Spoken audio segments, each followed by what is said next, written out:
और इस खास बजट पे बात करने के लिए हमारे पास दो खास मेहमान हैं। विनीत मित्तल साहब हैं, अवाडा ग्रुप के चेयरमैन हैं, और हमारे साथ अशोक सहगल साहब हैं, ये फ्रंटियर टेक्नोलॉजी प्राइवेट लिमिटेड में मैनेजिंग डायरेक्टर हैं। सर, आप दोनों का बहुत बहुत स्वागत है। सबसे पहला सवाल तो हम यही पूछना चाहेंगे, बजट पे आपका पहला रिएक्शन, क्योंकि मिडिल क्लास को बहुत कुछ मिल रहा है, कंजम्पशन बढ़ाने की बात कर रही है, अर्थव्यवस्था बढ़ती रहेगी। आपका पहला रिएक्शन जब आपने बजट सुना तो क्या था? आपने जो उम्मीद की थी उससे बेहतर लग रहा है ये बजट? जो उम्मीद थी वो तो पूरी हुई है, और कई भाग में ये जो हमारी उम्मीद है उनसे भी आगे आया है जी। तो ये तो हमें तो बहुत खुशी है ये बजट सुन के। खास करके अगर आप एमएसएमई के तौर से देखें तो जो उन्होंने बजट लिमिट्स बढ़ाई हैं वो तो एक बात है, पर दूसरी तरफ जो उन्होंने शुरुआत में कहा कि 3 सेक्टर हैं जिन पे वो फोकस करना चाहती हैं। पहला एमएसएमई, दूसरा एग्रीकल्चर और तीसरा एक्सपोर्ट्स जी। ये तीनों चीज़ें जो हैं एमएसएमई के लिए बहुत अहमियत रखती हैं जी। तो इसलिए एक तो जो ओवरऑल एमएसएमई का उन्होंने कहा वो तो ठीक है, पर ये हमें याद रखना चाहिए कि जो उन्होंने लिमिट्स बढ़ाई हैं, अभी तक मैन्युफैक्चरिंग जीडीपी में एमएसएमईज का भाग होता था करीब 45%। मुझे उम्मीद है कि अब ये इंक्रीज लिमिट से ये 60% के आसपास पहुंच जाएगा। मित्तल साहब, अगर मैं आपसे पूछूं कौन सी ऐसी चीज़ आपको सबसे अच्छी लगी इस बजट में, सबसे अगर की टेक अवे आपसे मैं पूछूं, बजट सुनने के बाद कौन सा एक पॉइंट ऐसा है जो आपको लगा कि सबसे हाईलाइट है इस बजट का? अगर इस बजट का हाईलाइट देखें तो मैं कहूँगा संकल्प से सिद्धि वाला बजट है कि जो भारत सरकार और प्रधानमंत्री जी बार बार अनाउंस कर रहे हैं कि हमको चाहिए कि हर स्तर के लोग अच्छे से रह सकें, अच्छी सुविधा पा सकें और life style for environment and sustainability को अडॉप्ट कर सकें।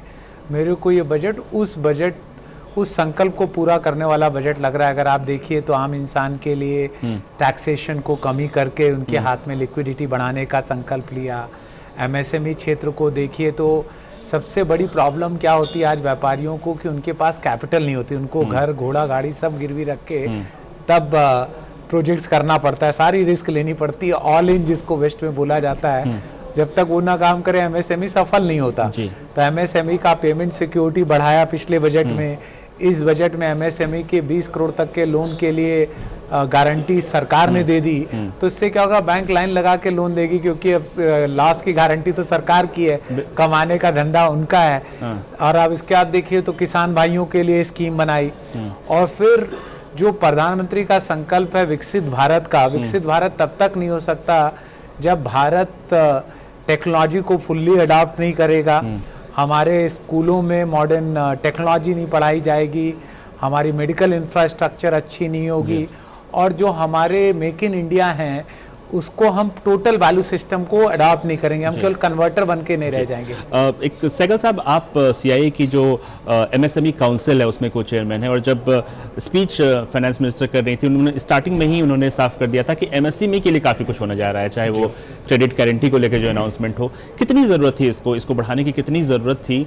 और आप चूँकि इंटरैक्ट करते रहते हैं एमएसएमई से, बाकी कंपनियों से भी आप बात करते रहते हैं, क्या इंडस्ट्री ये मांग कर रही थी और क्या मांग के अनुरूप जो फाइनेंस मिनिस्टर उन्होंने पूरा किया या उम्मीद से ज़्यादा कर दिया? यहाँ भी इसमें 2 पहलू हमें देखने चाहिए। एक तो जो एमएसएमईज अच्छा काम कर रही थी, उन्हें लग रहा था कि भाई हमारी अगर लिमिट बढ़ा दी जाए तो हमें जो स्पेशल स्कीम में फंडिंग वगैरह मिल जाती है, लोन्स मिल जाते हैं, उसके सहारे हम जल्दी से जल्दी बड़े हो सकेंगे। एक तो उनके लिए बहुत अच्छी चीज़ है, और वो जब बढ़ेंगे तो देश बढ़ेगा। दूसरा है कि माइक्रो सेक्टर में अगर आप देखें तो माइक्रो सेक्टर में बहुत दिक्कतें आती हैं। वहाँ पे एक उन्होंने क्रेडिट कार्ड की बात की, और उससे भी बहुत फ़ायदा होगा। दूसरा उन्होंने कहा कि भाई एग्रीकल्चरल साइड पे हम एम्फेसिस करेंगे, डायरेक्टली तो एमएसएमई पे नहीं जोर देता, पर वो आगे उन्होंने जो कहा कि भाई जो प्रोड्यूस होगी उसकी आगे प्रोसेसिंग करके तो वो जो इंडस्ट्री है उनको भी हम सपोर्ट करेंगे। सहगल साहब, एमएसएमई से ही जुड़ा हुआ एक सेक्टर स्टार्टअप्स की, काफ़ी सारे स्टार्टअप्स भी आपके इसी कैटेगरी में आते हैं। स्टार्टअप्स के लिए एक बड़ा फंड है, 10,000 करोड़ का एक बड़ा फंड ऑफ फंड्स की बात कही गई है। पिछला जो फंड था वो लगभग खत्म हो चुका था, अभी एक नया बूस्ट मिला है।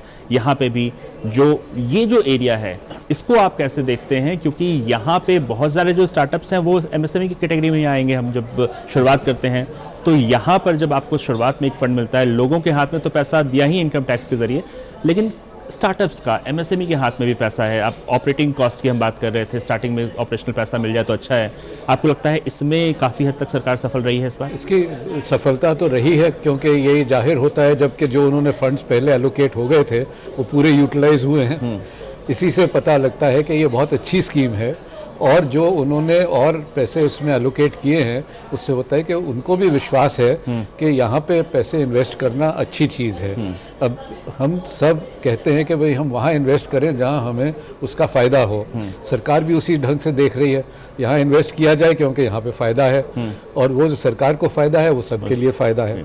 तो इसलिए स्टार्टअप स्कीम जो है ये कंटिन्यू करनी चाहिए, और जो स्टार्टअप हो रहे हैं मेरी नज़र में ये सब नए एरियाज़ में हो रहे हैं, ट्रेडिशनल इंडस्ट्रीज़ में नहीं हो रहे इतने। तो चाहे आपका ट्रेडिशनल इंडस्ट्री है पर उसके मॉडर्नाइजेशन में जा रहा है, उसके अपग्रेडेशन टेक्नोलॉजी में जा रहा है, तो ये बहुत ही अच्छी मित्तल साहब, ग्रोथ के लिए स्टार्टअप पे मैं क्या कहना चाहूँगा कि ये दो डिफरेंट चीज़ें की। स्टार्टअप जब आप 10,000 करोड़ देते हैं तो जो स्टार्टअप का मतलब मनी, मान लीजिए मेरे फंड को दिया तो मैं उस पर 5 या 10 गुना और फंड उठाऊंगा दूसरे से। तो ये 1 लाख करोड़ तक का इससे इक्विटी मिलता है जी। एक्चुअली सरकार ने दोनों पहलुओं को देखा है कि अगर किसी एमएसएमई के पास इक्विटी की शॉर्टेज होती है तो स्टार्टअप फंड के थ्रू इक्विटी आ रही है, डेट का जो पोर्शन है वो आ रहा है आपके फर्स्ट क्लास गारंटी से या क्रेडिट एनहांसमेंट से। तो एक्चुअली ये दोनों विषय इतने अच्छे तरीके से लाए हैं कि आपने इक्विटी की समस्या सॉल्व कर दी, डेट की समस्या सॉल्व कर दी, अब आप काम करिए और सफल होइए। अब वो आदमी के पास छोड़ दिया। मित्तल साहब, एक बहुत बड़ी संख्या में जो स्टार्टअप्स हैं वो क्लीन टेक्नोलॉजी में फोकस्ड हैं, और यहाँ पे जो अगर एक स्पीच सुने तो उसमें एक जो अंडरलाइंग थीम है वो सस्टेनेबिलिटी पर हमें दिखता है। शुरू से लेकर लास्ट तक हम देखें कि सस्टेनेबल ग्रोथ की बात की गई है। चाहे बहुत सारे जो क्रिटिकल मिनरल्स हैं उनमें आपने ड्यूटी हटाई है, मैन्युफैक्चरिंग पॉलिसी में आपने sustainable solar panel, EV, battery manufacturing इन पे बढ़ाने की बात कही गई है। क्या हम कह सकते हैं कि जिस एक ज़रूरत थी सस्टेनेबल पुश देने की, बजट उसमें पूरा खरा उतरता है? एक्चुअली अगर आप बजट को और इकोनॉमिक सर्वे को साथ में देखेंगे तो इकोनॉमिक सर्वे ने कुछ तथ्यों को बहुत ओपन में लाया है कि पूरे विश्व में सीबैम जैसे टैक्सेस आ रहे हैं। सीबैम टैक्स की वजह से यूरोप में 8 बिलियन का भारतवर्ष का एक्सपोर्ट इम्पैक्ट होता है। इसलिए कार्बन मार्केट को भी रोबस्ट करना, कंप्लायंस मार्केट बढ़ाना, उस पे भी सरकार की पहल है। और इस बार इकोनॉमिक सर्वे और बजट काफ़ी अलाइंड दिख रहा है। उसमें उन्होंने बताया कि जो सोलर और विंड और हाइड्रो हैं उसके वजह से बिजली की कॉस्ट कितनी कम आ गई है। तो एक ये केवल लाइफस्टाइल फॉर एनवायरनमेंट से जोड़ा है, एक इसको सीबैम और दूसरे देशों के टैक्स से जोड़ा है, तीसरा उन्होंने भारत के नेट जीरो टारगेट से जोड़ा है, चौथा जोड़ा है कि भारत के अंदर जो हेल्थ रिलेटेड प्रॉब्लम आ रही हैं वातावरण और पर्यावरण के रिलेटेड पॉल्यूशन की वजह से उससे जोड़ा है। तो इसलिए मैम ने क्या किया है कि जब सभी सेक्टर को सपोर्ट किया तो सपोर्ट के साथ साथ बोला वो भी क्लीन टेक में हो, कि उसके लिए भी अगर मैन्युफैक्चरिंग है तो ग्रीन एनर्जी को यूज करे, जिससे उससे जब एक्सपोर्ट कर रहे हैं तो विदेशों में टैक्स ना लग जाए, क्योंकि आप यहाँ से तो एक्सपोर्ट कर दोगे और दूसरे लोग आपको ग्रीन टैक्स या ग्रीन सेस लगाएंगे। तो आज इकोनॉमी के लिए सबसे सही डिसीजन ये है कि जो भी चीज आप कर रहे हैं रिस्पॉन्सिबल विद नेचर करें और नेचर को नर्चर करें, और बजट ने उसी भावना को बढ़ोतरी दी है। और उसी भावना में एक और बात थी, नेशनल मैन्युफैक्चरिंग मिशन। मैन्युफैक्चरिंग को लेकर अलग अलग पॉलिसीज हैं, लेकिन आप एक मिशन मोड पे आप चल रहे हैं। सहगल साहब, ये आपसे भी जुड़ा हुआ है, आपसे भी जुड़ा हुआ है, आप दोनों से जुड़ा हुआ है, और इसमें भी उन्होंने एक सस्टेनेबिलिटी की बात की कि इस मिशन के अंदर भी एक सस्टेनेबल थीम रहेगी। अगर आप बैटरी के लिए करते हैं, अगर आप ईवीज़ के लिए करते हैं, अगर आप एनर्जी स्टोरेज के लिए करते हैं, तो उसको एक अलाइनमेंट के साथ चलना जाएगा। सर, मैन्युफैक्चरिंग को बूस्ट करने की तो बात कही जा रही थी, लेकिन अब ज़रूरत थी इसको एक मिशन मोड पे चलाने की। आपको लगता है ये एक अच्छा स्टेप है इस बारे में? देखिए, मिशन मोड का सबसे बड़ा फ़ायदा ये होगा कि सरकारी तौर पे वो इसकी छानबीन करके डिसाइड करेंगे कि ये जो मैन्युफैक्चरिंग हमने बढ़ानी है किस एरिया में बढ़ानी है, और उस एरिया में जहाँ बढ़ानी है उसमें क्या ज़रूरतें हैं, क्या कमियां हैं, और उसको कैसे सपोर्ट करें। नहीं तो ऐसे है कि भाई जनरली कह दिया कि हाँ जी मैन्युफैक्चरिंग बढ़नी चाहिए। अब मैन्युफैक्चरिंग बढ़नी चाहिए, किस दिशा में बढ़नी चाहिए, किस प्रोडक्ट पे बढ़नी चाहिए, किस मैन्युफैक्चरिंग प्रोसेस से बढ़नी चाहिए, और उसके लिए आप क्या क्या प्रोवाइड कर रहे हैं। क्या सिर्फ आपने इंडस्ट्रियल एस्टेट बना दिया, हाँ जी हम मैन्युफैक्चरिंग बढ़ा रहे हैं, पर वो इंडस्ट्रियल एस्टेट में किस टाइप की इंडस्ट्री आएंगी, जैसे मित्तल साहब कह रहे हैं, क्या टेक्नोलॉजी यूज़ करेंगी, लेटेस्ट टेक्नोलॉजी या पुराने तरीके से करेंगी, जो कि आज की तारीख में आउटडेटेड है या इनएफिशिएंट है या ग्लोबली एक्सेप्टेबल नहीं है। ये सब चीज़ें देखने के लिए एक ऊंचे स्तर का दृष्टिकोण चाहिए। अच्छा, एक चीज़ में मैं आपको और आपका ध्यान ले जाना चाहूँगा, आर्थिक रिफॉर्म की तो बात की गई, एक लीगल रिफॉर्म की बात भी गई, जन विश्वास बिल 2.0 की बात हो या फिर विवाद से विश्वास की बात हो, एक जो गैर ज़रूरी नियम है उनको हटाने की यहाँ पे कुछ आधारशिला रखी गई है। आप चूँकि एमएसएमई से डील करते थे, उनकी क्या ये मांग थी? क्योंकि बहुत सारे कानूनी पचड़े में लोग फंस जाते हैं। जब आप छोटा बिजनेस शुरू करते हैं आप शुरुआत में ही परेशान हो जाते हैं। एक ज़रूरत थी इस लीगल रिफॉर्म की जो हम बात कर रहे हैं, ये ज़रूरत थी और ज़रूरत है और मुझे लगता है कुछ साल रहेगी, पर इसमें कई स्टेट्स हैं जिन्होंने पहल की है और इसमें जैसे राजस्थान ने कहा है कि 3 साल तक आपको कुछ नहीं करना। तो शुरू में अगर कोई उद्यम शुरू करना चाहता है तो उसका कितना समय लग जाता है कि भाई वो जो शुरुआत के लिए परमिशंस आपको चाहिए, तो वो करते करते ही एक तो समय लग जाता है, आपकी पूंजी लग जाती है और फिर उसके बाद आप ऑपरेशन में आते हैं और उसके बाद आपकी कमाई होती है। तो वो जो समय का गैप है उसको कैसे कवर करें। ये अब ये ऑनलाइन होने से कई चीज़ें और कई चीज़ें सिंप्लीफाई होने से, तो ये है कि कोई आपने फाइल सबमिट की तो उसमें क्या कमी है, कहाँ तक पहुँची है और कब बाहर निकलेगी, ये सब साफ हो गया है। एक्चुअली मेरे को उसमें क्या सबसे अच्छा लगा, जो विश्वास है, ट्रस्ट। अगर आप मैम की स्पीच में देखेंगे तो सबसे ज़्यादा वर्ड ट्रस्ट हुआ है। Trust first, scrutinize later. हाँ, तो वो अगर आ गया, जो मैम ने बोला, अगर ये इम्प्लीमेंट कर लिया, आज क्यों जीएसटी वाले किसी के यहाँ रेड करने पहुँच जाते हैं? भाई अगर आपको कोई इन्फॉर्मेशन चाहिए, अगर किसी कंपनी ने नहीं दिया है तब आप पहुंचिए उसके यहाँ। आज दिक्कत क्या हो रही है कि हर किसी को पहले प्रूव करना पड़ता है कि आप ईमानदार हैं। छोटे व्यापारियों को तो इतना कष्ट देने लग जाते हैं, वो आदमी धंधा कब चलाएगा और कब तक कंप्लायंस करेगा, इतनी सारी कंप्लायंस की जरूरत है। तो सेल्फ डिक्लेरेशन की जो बात की, विवाद से विश्वास इनकम टैक्स में, जीएसटी में बात की, ये फाइनेंस मिनिस्टर की जागरूकता दिखाता है कि वो जनता के फीडबैक के प्रति उनकी संवेदनशीलता है। और इसीलिए वो आज वो कॉन्फिडेंस दिलाना चाह रही थी अपने बजट स्पीच के थ्रू कि हम आप पे विश्वास करते हैं, आप उस विश्वास को सफल बनाइए, उस विश्वास को मत तोड़िए। हम तो अपना प्रयत्न करेंगे ही सब चीज़ों को सरल करने के लिए, बट एज ए इंडस्ट्री आप भी उस विश्वास को कायम रखिए। अच्छा, एक शब्द सर मैं जो बार बार बजट में देख रहा था, 2-3 कुछ खास थीम दिख रही थी। डीप टेक्नोलॉजी, आर्टिफिशियल इंटेलिजेंस की बात हो रही थी। टेक्नोलॉजी पे खासा फोकस है, चाहे अलग अलग थीम्स में यहाँ आपको क्यों ना देखने को मिले। कितनी ज़रूरत है, क्योंकि हम आज के समय में भारत का बजट जियोपॉलिटिकल जो इन्फ्लुएंसेस हैं उससे अलग नहीं हो सकता। आपको लगता है ये जो नए एरियाज़ हैं, AI, machine learning, deep technology, इन पर फोकस ज़रूरी है? ये तो बहुत ही ज़रूरी है। आप आज का युद्ध कल के तलवार से नहीं लड़ सकते। आपके पास सबसे पहली तलवार भी होगी तो आज की टेक्नोलॉजी में आप सकेंगे नहीं। तो आज सबसे ज़्यादा इम्पोर्टेंट क्या है कि तेल देखिए, तेल की धार देखिए। अगर आप समय के अनुसार नहीं चलेंगे तो ऑब्सोलीट हो जाएंगे। तो भारत सरकार एआई क्या, उसको एजीआई पे काम करना चालू करना चाहिए। और एजीआई पे आज काम करना चालू करेंगे तो 2030 तक जब आर्टिफिशियल इंटेलिजेंस पूरे ह्यूमैनिटी के इंटेलिजेंस के बराबर बन जाएगी तब हम रेडी रहेंगे। आज आप क्या कर रहे हो, आप चैट जीपीटी यूज करते हो या प्रॉक्सिमिटी यूज करते हो या कोई भी गामा यूज करते हो या ग्रॉक यूज करते हो, ये सारे टूल विदेश के हैं। जब आप अपने थॉट्स को कोलेट करते हो, वो आपके थिंकिंग पैटर्न को समझ रहे हैं, आपके सोच को समझ रहे हैं, आपके डिसीजन मेकिंग मैट्रिक्स को समझ रहे हैं।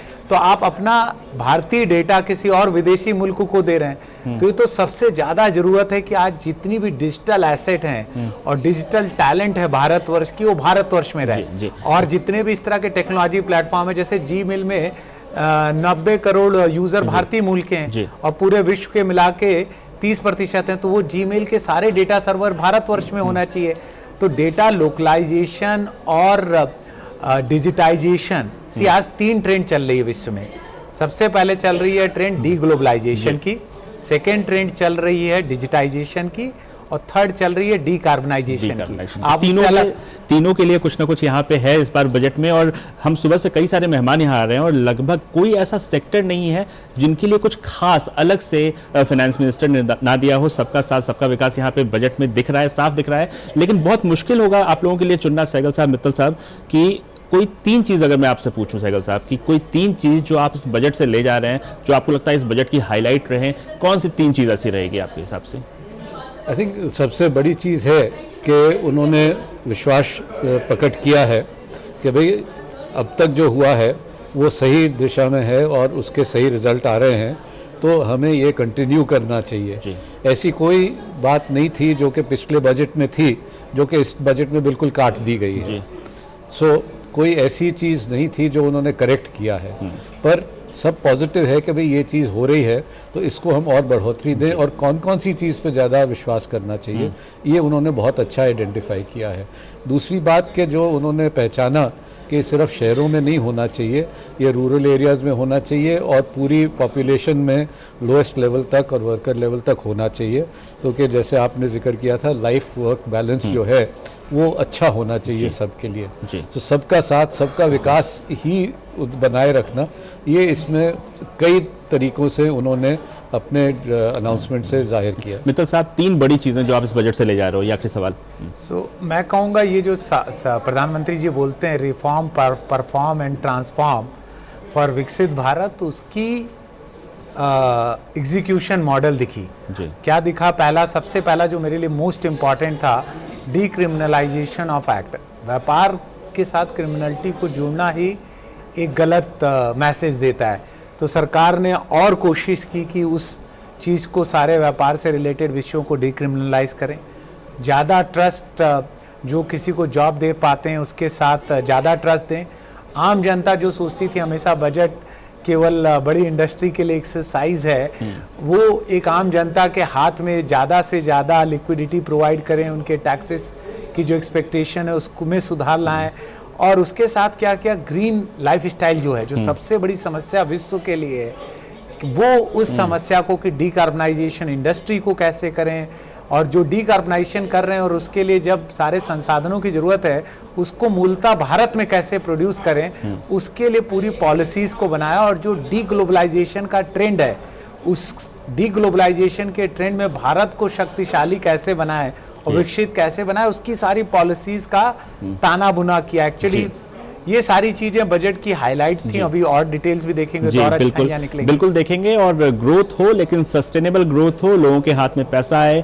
सहगल साहब, मित्तल साहब, आपका यहाँ आने के लिए बहुत बहुत शुक्रिया, और हमसे बात करने के लिए, बजट के बारे में अपनी राय रखने के लिए बहुत बहुत शुक्रिया। बहुत बहुत धन्यवाद जी, नमस्कार।